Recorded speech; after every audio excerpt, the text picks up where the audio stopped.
Nagaa Waaqayyoo isiniif haa ta'u Ijjoollee. Kun barsiisa wangeelaa kan Ijjoollee kan sagantaa Xaabitaatiin qophaa'ee torbanitti takkaa isiniif dhiyaatudha. Kun sagantaa keenya isa jalqabaati. Egaan kanaan booda yoo Waaqayyo jedhee torbanitti takkaa akka barsiisa wangeelaa tokko isiniif dhiyeessinu abdii guddaa qabna.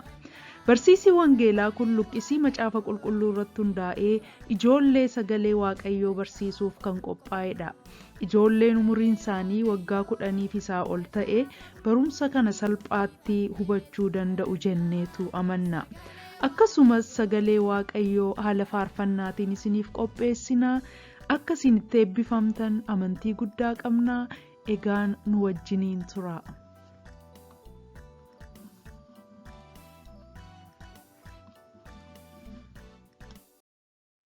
Tole Ijjoollee, utuu sagantaa keenyan jalqabiin dura Waaqayyoon olii wajjiniin kadhannaa. Kadhannaan kun asirratti barreeffamee jira waan ta'eef anaa wajjiniin dubbistanii kadhachuu dandeessu. 1, 2, 3. Yaa Waaqayyoo, waa'ee guyyaa har'aaf galatoomi. Araara keef gaarummaa keef galatoomi. Cubbuu keenya nuuf dhiisi.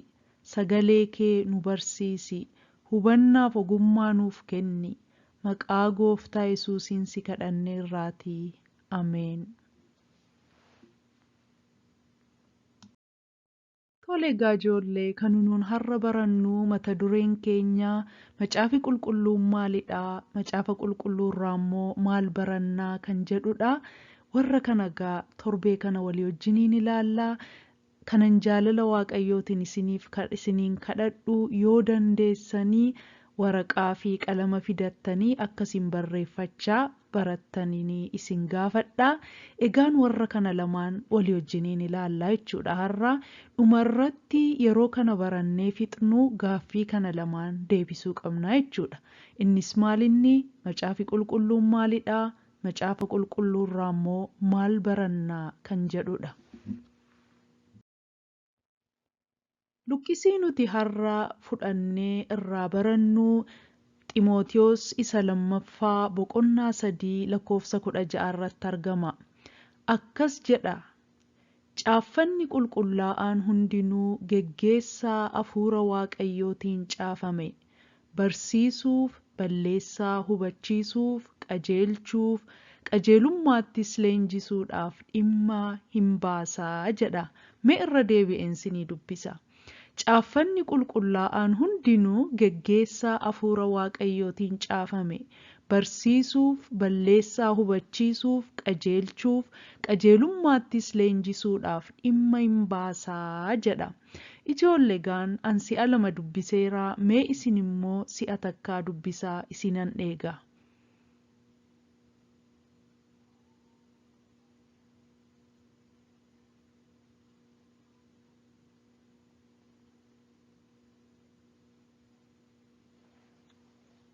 Tole Ijjoollee, dubbifattaniittu jedheen amanaa. Itti fufna gaa barumsa keenya. Egaan kan nuun har'a barannu luqqisii kanarratti hundoofneeti jechuudha. Akkuma luqqisii kana ilaalaa jirtan Macaafi Qulqulluun macaafa geggeessaa hafuura Waaqayyootiin barreeffame ta'uusaa hubanna. Egaan Macaafi Qulqulluun akkuma maqaansaa jedhu Macaafa Qulqulluu kan mudaa hin qabnedha. Akkasumas immoo macaafi kun kan inni barreeffame geggeessaa hafuura qulqulluutiin akka inni barreeffame nutti dubbata jechuudha. Harka namaatiin haa barreeffamu iyyuu malee Macaafi Qulqulluun kan inni barreeffame geggeessaa hafuura qulqulluutiin akka inni ta'e baranna. Akkasumas immoo faayidaan Macaafa Qulqulluu maaliifidha yoo jettanii, tokkoffaan nama barsiisuuf, barumsa namaa kennuuf nama gargaara. Yoo balleessaa qabaannee yookiin yoo balleessaa keessa jiraannee balleessaa keenya nu hubachiisuuf nu gargaara. Adda biraan immoo yoo balleessaa yookiin cubbuu qabaannee nu qajeelchuuf, akkasumas immoo jireenya qajeelummaatti immoo nu leenjisuudhaaf dhimma baasaa jechuudha. Egaan torban 4 dhufanii fi itti aananii jiranii fi kan nuun barannu Macaafi Qulqulluun maal akka inni ta'ee fi Macaafa Qulqulluu irraa maal akka barannu wal wajjiniin ilaallaa jechuudha. Isa booda Macaafa Qulqulluu baruutti adeemnaa jechuudha. Egaan amma akkuma isiniin jedhee ture Macaafi Qulqulluun macaafa geggeessaa hafuura Waaqayyootiin barreeffamedha. Akkasumas immoo Macaafi Qulqulluun ergaa Waaqayyo ilmaan namootaaf yookiin anaaf isiniif qabudha jechuudha. Waaqayyo inni nu uume akkasumas immoo inni waaqaaf lafa uume ergaa inni anaaf qabu, ergaa inni isiniif qabu, ergaa inni biyya lafaaf qabu kan inni barreeffamee jiru Macaafa Qulqulluu keessattidha jechuudha. Kanaaf ergaa Waaqayyo anaan maal naan jedhe yoo jennee baruu barbaanne Macaafa Qulqulluu keessaa arganna jechuudha. Egaan akkuma sila dubbisne Macaafi Qulqulluun nama barsiisa, barumsaaf namaa ta'a jennee dubbifannee turre. Luqqisii sila dubbifanneerraa. Egaan Macaafa Qulqulluurraa immoo maal faa baranna isa jedhu kana walii wajjiniin gabaabsinee ilaalla. Macaafa Qulqulluurraa waan baay'ee barannaa hundumaa barsiisuu hin danda'us garuu amma ta'ee waan Macaafa Qulqulluurraa barannu qabxii tokko tokko keessaa fuuneetu walii wajjiniin ilaallaa jechuudha.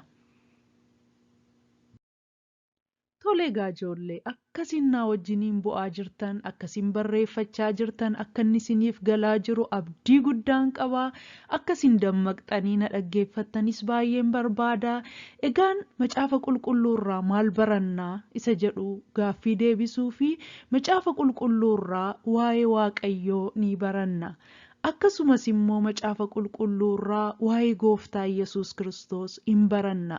Waa'ee Waaqayyoo, amaloota Waaqayyoo, qulqulluu ta'uusaa, amanamaa ta'uusaa, Elshaadaay yookiin Waaqa hundumaa gochuu danda'u ta'uusaa, akkasumas immoo Waaqa waaqaaf lafa uume ta'uusaa, akkasumas immoo Waaqa uumama isaaf yookiin ijoollee ilmaan namootaaf Waaqa akeekaaf karoora gaarii qabu ta'uusaallee Macaafa Qulqulluu keessatti hin barannaa jechuudha.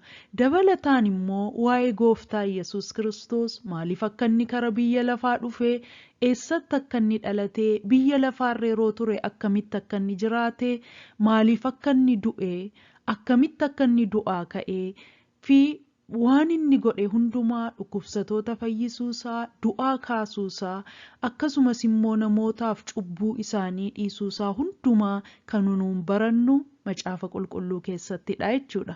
Dabalataan immoo waa'ee Hafuura Qulqulluullee Macaafa Qulqulluu keessaa baranna. Hafuurri Qulqulluu kiristaanota akka inni gargaaru, akka inni nama jajjabeessu, akka inni nama geggeessu, waa'ee Hafuura Qulqulluullee Macaafa Qulqulluu keessaa barannaa jechuudha. Kanaaf namni waa'ee Waaqayyoo hubachuu yookiin immoo barachuu barbaadu Macaafa Qulqulluurraa barataa jechuudha. Dabalataan amaloota Waaqayyoo, waan Waaqayyo jaallatu, waan Waaqayyo hin jaallanne, karaa Waaqayyoo ta'ee karaa kan Waaqayyoo ta'ee fi karaa kan Waaqayyoo hin taane kana hundumaa kan nuun barannu Macaafa Qulqulluu keessaati jechuudha. Kanaaf Macaafa Qulqulluu dubbisuun namoota Waaqayyo duukaa bu'aniif yookiin namoota kiristaanota ta'aniif hammam akka inni barbaachisaa ta'e irraa hubannaa jechuudha. Fakkeenyaaf ijoollee ergaa Yohaannis isa jalqabaa boqonnaa 4:8 irraa maal jedhaa? Waaqayyoo jaalaladhaa jedha. Kanaaf gaa luqqisiin Macaafa Qulqulluu keessatti barreeffamee jiru kuni amaloota Waaqayyoo keessaa tokko nu barsiisaa jechuudha. Waaqayyo jaalala ta'uusaarraan kan ka'e ilmaan namootaa hundumaa hin jaallataa, araara isaatiin baaseetu nama galchaa, nama gargaaraa, nama tiksaa, kun hundumtuu egaa Macaafa Qulqulluu keessatti ibsamee jira jechuudha. Kanaaf amaloota Waaqayyoo baruudhaaf namni Macaafa Qulqulluu dubbifachuu, barachuu qabaa jechuudha. Adda biraan Macaafi Qulqulluun waa'ee fayyina lubbuu keenyaa nu barsiisa. Yeroon akkas jedhu akkamitti akka fayyinu kan barreeffamee jiru Macaafa Qulqulluu keessattidha. Yoo Macaafa Qulqulluu dubbifattaniittu jedheen amanaa iddoo baay'ee keessatti namoonni kan isaan Gooftaa Yesuusiin gaafachaa turanii yoom maal godhen fayyaa yookiin immoo akkamittan fayyuu danda'a jedhanii gooftaa Yesuusin gaafachaa turani. Yeroos gooftaan Yesuus Kiristoos akkamitti akka isaan fayyuu danda'an itti himaa ture jechuudha. Akkasumas immoo duuka buutoonni illee akkamitti akka namoonni fayyuu danda'an namootatti himaa turanii jechuudha. Waa'een fayyina keenyaa akkaataa nuun itti cubbuu keenya jalaa fayyinu, akkaataa nuun jireenya bara baraa argannu hundumtuu macaafa qulqulluu keessatti barreeffamee jira jechuudha. Fakkeenya tokkoon isiniif himaa. Hojii ergamootaa boqonnaa 16 lakkoofsa 31 irratti namichi tokko duuka buutoota Kiristoosiin maal jedhee an fayyuudhaaf maal gochuun narra jiraa jedheetu isaan gaafate jechuudha. Yeroo inni kana isaan gaafatu isaan immoo maal jedhaniini gooftaa Yesuusitti amani ati hin fayyita maatiin kees hin fayyu jedhanii deebisaniifi jedha macaafi qulqulluun. Kanaaf akkaataan nuti itti fayyinu, akkaataa nuti itti jireenya bara baraa argannu kan inni barreeffamee jiru macaafa qulqulluu keessattidha jechuudha.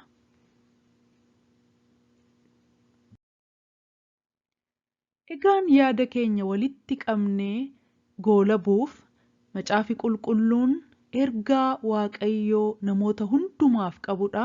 Kiristaana ta'anis ta'uu baatanis ergaa Waaqayyo uumaan waaqaaf lafaa ilmaan namootaatiif qabu macaafa qulqulluu keessatti barreeffamee jira. Akkasumas immoo macaafi qulqulluun macaafa geggeessaa hafuura Waaqayyootiin barreeffame ta'uusaallee barannee jirra. Adda biraan immoo macaafa qulqulluurraa maal baranna isa jedhuuf macaafa qulqulluurraa waa'ee Waaqayyoo hin barannaa, waa'ee Yesuus hin barannaa, akkasumas immoo waa'ee hafuura qulqulluu irraa hin barannaa jechuudha. Dabalataan immoo macaafa qulqulluu keessatti akkaataatti ilmaan namootaa fayyanii, akkaataa nuti ittiin fayyinu, akkaataa nuti itti jireenya bara baraa argannu sunillee macaafa qulqulluu keessatti barreeffamee jira jechuudha. Kanaaf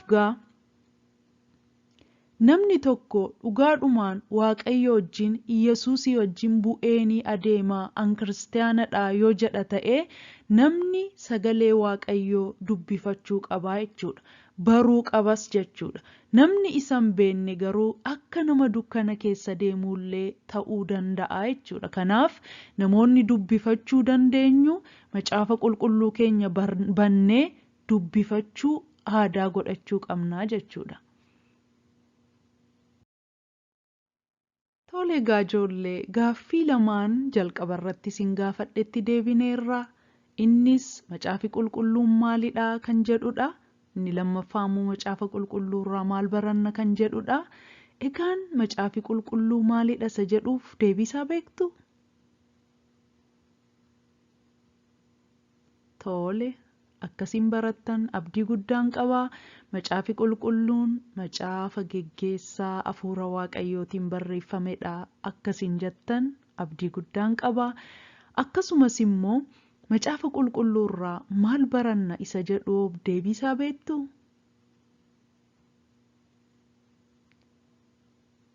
Tole ijoollee akkasiin macaafa qulqulluurraa waa'ee Waaqayyoo, waa'ee Yesuus akkasumas waa'ee hafuura qulqulluu hin barannaa. Dabalataan immoo waa'ee fayyina keenyaallee hin barannaa jettanii akkasiin deebistan abdii guddaan qaba. Egaan wantoonni nuti macaafa qulqulluurraa barannu waan baay'eedha. Fuulduratti dubbachuu mallaa.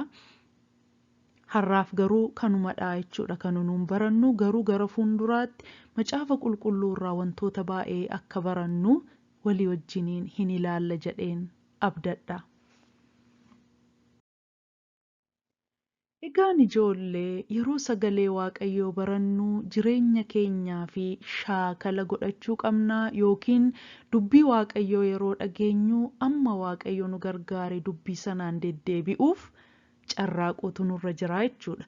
Kanaaf shaakalli barsiisa har'aa irratti hundoofnee nuti shaakaluu qabnu yookiin wanti nuun gochuu qabnu maalinni macaafi qulqulluun waan baay'ee nu barbaachisuuf Waaqayyoo macaafa kana nuuf kenneera jechuudha. Waaqayyo waan sagaleen isaa nu barbaachisuuf karaa macaafa qulqulluu nutti dubbateera. Kanaaf yeroo hundumaa anaaf isin dubbifachuu fi barachuutu nurraa eegama jechuudha. Anis isinis macaafa qulqulluu yeroo hundumaa dubbifannee irraa barachuun nurraa eegama. Akkasiin macaafa qulqulluu keessan bantanii dubbisuu jalqabdan abdii guddaan qaba. Ijoollee yoo macaafi qulqulluun isiniif galuu didee namoota kaan maatii keessan, luboota keessan gaafachuu hin dandeessu. Akkasumas immoo Waaqayyo akka isiniif ibsuuf Waaqayyoon illee kadhachuu ni dandeessu. Egaan torbee kanaa kaastanii akkasiin macaafa qulqulluu dubbifattan abdii guddaan qaba. Egaan amma karaa sagantaa keenya itti aanutti itti fufnaa.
Tole ijoollee waan obsaan nu dhaggeeffattaniif Waaqayyo sinaa eebbisu.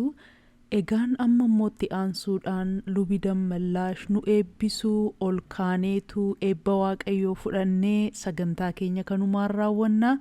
Amma torbee dhufu wal agarruutti nagaa Waaqayyootiin turaa isiniin jaalladhaa eebbifamaa. Ijjoollee garaa keessan gara Waaqayyootti ol fudhadhaa fi eebba isaa fudhadhaa. Waaqayyo isinaa eebbisuu isinaa eegu. Waaqayyo fuula isaa gara keessanitti haa deebisuu isinitti haa araaramu. Waaqayyo fuula isaa isiniif haa ibsu nagaa isaas isiniif haa kennu. Maqaa Waaqayyo Abbaatiif kan Ilmaatti kan Hafuura Qulqulluutti sadan Waaqayyo tokko. Ameen.